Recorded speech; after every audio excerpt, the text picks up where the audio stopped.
बड़े बेआबरू होकर तेरे कूचे से हम निकले। मिर्जा गालिब का ये शेर कनाडा के पीएम जस्टिन ट्रूडो पर पूरी तरीके से फिट बैठता है। अब आप पूछेंगे कि आखिर ये शेर उनके ऊपर फिट क्यों बैठता है, तो आइए पहले आपको कुछ फैक्ट्स देते हैं। ट्रूडो चांदी का चम्मच मुंह में लेकर पैदा हुए। उनके पिताजी पियर ट्रूडो 15 साल तक कनाडा के पीएम रहे। अपने पिताजी की तरह है वो लिबरल आइडियोलॉजी वालों का डार्लिंग बनकर उभरे, और ऐसा उभरे कि 2015 से 2025 तक 3 अलग अलग टर्म्स में 9 सालों तक कनाडा के पीएम रहे। लेकिन आखिरकार 2025 की 6 जनवरी को उनका मैजिक पूरी तरीके से फेड हो गया और उनकी लिबरल पार्टी की लीडरशिप से उनको रिजाइन करना पड़ा। अब यहाँ पर आपका एक और सवाल हो सकता है कि व्हाट वेंट साउथ, मतलब बाप बेटे को मिलाकर लगभग 25 साल की पीएम की कुर्सी की जो ये लेगेसी है, उस मामले में ट्रूडो के साथ क्या गलत हुआ।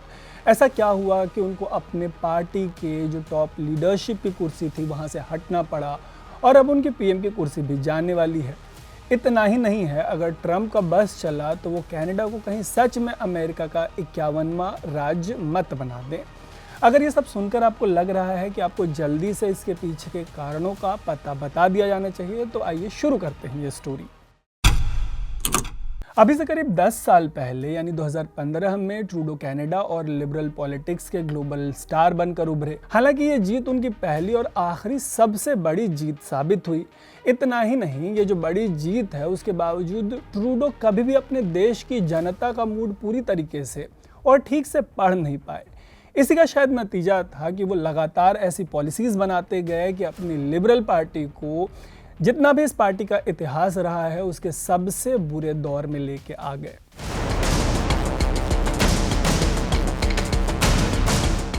ट्रूडो की सबसे खास बात ये रही कि इकोनॉमी से जुड़ी उनकी पॉलिसीज ने उनको न सिर्फ विपक्ष बल्कि अपनी पार्टी का भी विलेन बना दिया, और उनकी पॉपुलैरिटी में सबसे ज़्यादा डेंट लगा 3 वजहों से। इन 3 वजहों में नंबर 1 पर है महंगाई, नंबर 2 पे है इमिग्रेशन और नंबर 3 पर इसी इमिग्रेशन से पैदा हुई हाउसिंग क्राइसिस। और ये सारी प्रॉब्लम्स कहीं ना कहीं एक दूसरे से कनेक्टेड हैं। दरअसल हुआ ये कि इमिग्रेशन को ट्रूडो ने अपनी आइडियोलॉजी की वजह से खुली छूट दे दी और यहीं से काफ़ी सारी चीज़ें उनके मामले में बिगड़नी शुरू हो गई। कनाडा वैसे तो बड़ा देश है, लेकिन आबादी मुश्किल से 4 करोड़ की है, और इमिग्रेशन को खुली छूट मिलने के बाद ये मामूली आबादी वाले कनाडा की आबादी तेज़ी से बढ़ने लगी। इसका असर इकॉनमी पर पड़ने लगा।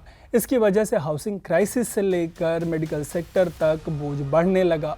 बाहर से आए लोगों ने जब नौकरियां लेनी शुरू की तो कनाडा के जो मूल निवासी हैं उनको जॉब की क्राइसिस फेस करनी पड़ी, और इन सब का असर जो पहले से नौकरियां हैं उनमें जो सैलरीज मिल रही थी उन पे भी पड़ने लगा इनका असर। इमिग्रेशन को मिली खुली छूट का असर कनाडा की लोकल पॉलिटिक्स और सोसाइटी पर भी देखने को मिला।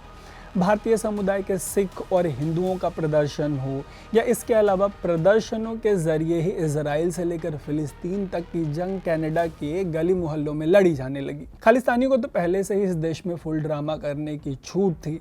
फिर क्या था, कनाडा के सीधे साधे लोग ये सब देखकर बौखला गए और ट्रूडो के खिलाफ प्रोटेस्ट करने लगे।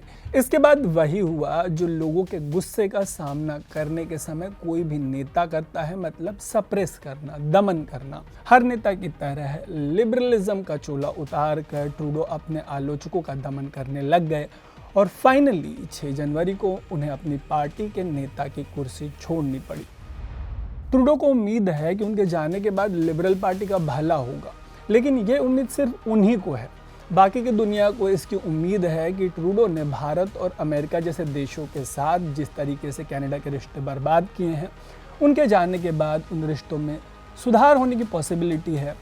वैसे तो अभी कनाडा में ट्रूडो की जगह किसी और के पीएम चुने जाने या लिबरल पार्टी की सरकार गिरने या नवंबर में फ्रेश इलेक्शंस होने में बहुत टाइम है, लेकिन ये जब भी होगा तब कनाडा से भारत और अमेरिका के रिश्ते बेहतर होने की एक पॉसिबिलिटी नजर आती है। ऐसा इसलिए कहा जा रहा है क्योंकि एक तरफ जहां ट्रूडो की पार्टी की पॉपुलैरिटी गिरकर 15% पर आ गई है, वहीं अगर कनाडा में चुनाव होते हैं तो ट्रूडो के विपक्षी पियर पॉलिवर की कंजर्वेटिव पार्टी को प्रचंड बहुमत मिलने की पॉसिबिलिटी जताई जा रही है। भारत के लिहाज से पियर की जीत बहुत मायने रखती है। दरअसल भारत और कनाडा के रिश्तों के मामले में वहाँ की कंजर्वेटिव पार्टी का रिकॉर्ड बहुत शानदार रहा है। जब जब इनकी सरकारें आती हैं तब दोनों देशों के रिश्ते बहुत अच्छे हो जाते हैं। जबकि ट्रूडो की लिबरल पार्टी भारत से रिश्तों की कीमत पर खालिस्तानियों को खुश करने में लगी रहती है और इस बार तो ट्रूडो ने हदें पार कर दी। उन्होंने उनके देश में हुए खालिस्तानियों की हत्या का आरोप भारतीय एजेंट्स पर मढ़ दिया। भारतीय एजेंट्स के बाद भारतीय डिप्लोमेट्स का नाम घसीटा गया। नाम तो सीधे गृह मंत्री अमित शाह तक का घसीट लिया गया। हाल ये हो गया कि भारत को कनाडा के डिप्लोमेट्स को अपने यहाँ से निकालना पड़ा और लगे हाथ भारतीय डिप्लोमेट्स को देश वापस बुलाना पड़ा। वैसे बड़े देशों के साथ हाथ जलाने की कला में ट्रूडो पिकासो निकले। भारत के साथ रिश्ते बर्बाद करने के बाद पिछले साल नवंबर में हुए अमेरिका के चुनाव में उन्होंने खुले तौर पर रिपब्लिकन पार्टी के डोनाल्ड ट्रंप का विरोध किया। अब जब ट्रंप जीत गए हैं, 20 जनवरी को अमेरिका के प्रेसिडेंट बनने वाले हैं, तो ट्रूडो को आनंद दे रहे हैं। हालिया पोस्ट में ट्रंप ने ट्रुथ सोशल नाम के एक सोशल मीडिया प्लेटफॉर्म पर एक मैप पोस्ट किया है। मैप में उन्होंने कनाडा को अमेरिका का 51वां राज्य घोषित कर दिया है। ट्रंप का कहना है कि अगर कनाडा अमेरिका का हिस्सा नहीं बनता तो वो कनाडा की अर्थव्यवस्था पर इतना जोर डालेंगे कि ये चलने लायक नहीं बचेगी। मतलब भारत को लेकर तो ट्रूडो बस आरोप लगाने लायक थे कि भारत कनाडा के आंतरिक मामलों में दखल दे रहा है या उनकी संप्रभुता का उल्लंघन कर रहा है। लेकिन ट्रंप से तो ट्रूडो ने सीधे मैप छपवा दिया। हालांकि अमेरिका के मामले में उनके दही जमे मुंह से संप्रभुता यानी सोवरेनिटी जैसा कोई शब्द नहीं निकल रहा। तो जैसे कि स्टोरी की शुरुआत में मैंने कहा था कि कूचे से बेआबरू होकर निकलने वाला जो गालिब का शेर है वो ट्रूडो पर खरा बैठता है। कमेंट करके आप बताइएगा कि आप उनके लिए कौन सा शेर पढ़ना चाहेंगे।